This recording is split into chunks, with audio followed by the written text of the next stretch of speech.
Question. How can the digital divide be changed to bridge the gap between different incomes?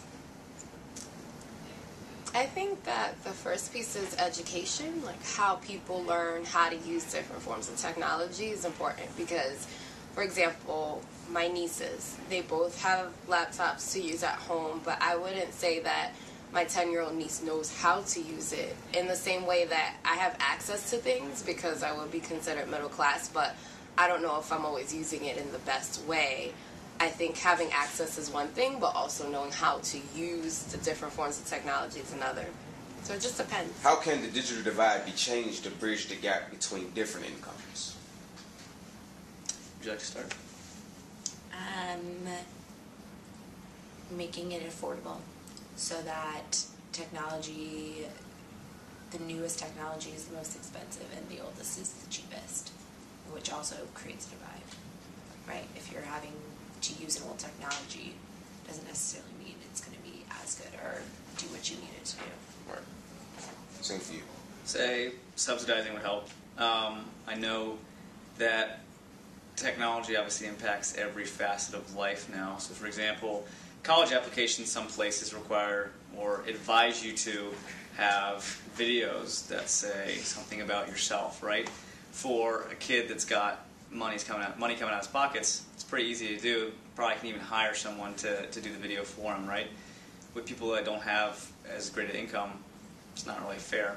So there's always kind of a, if you have access to the best things, you get the best things. That technology costs money, and like many things in our country, people who have more money generally have more access to things, including technology. So the government should think about, in particular, children and access that they have to certain resources. So for example, I find as a teacher in the past 5 years, just being at TMA, that there's been more of an expectation that my students have laptops at home, that they can potentially bring it to school, that they have printers, and some of these things have become non-negotiables. You need them to be a successful student.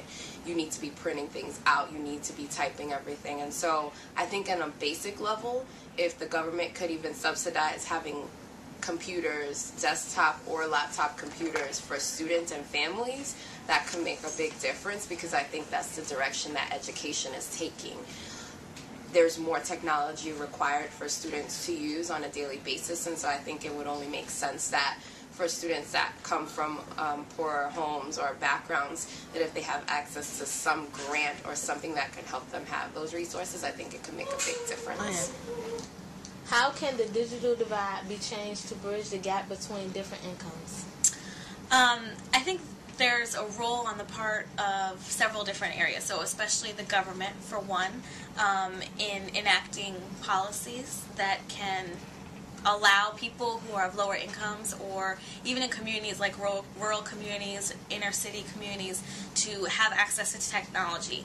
And with that, I think the government or other organizations, maybe nonprofits or organizations that educate others about technology, should really be going into those communities to teach people how to use newer forms of technology that they might not have access to. So bring in a laptop, bring in maybe a Kindle or other kinds of technology that are new and modern, and teach people who don't have that access how to use them and how they can get access to them. A lot of people don't even know that there are libraries that exist where they can access those tools. So maybe the government, the libraries themselves, or other organizations can take a role in making sure that everyone has that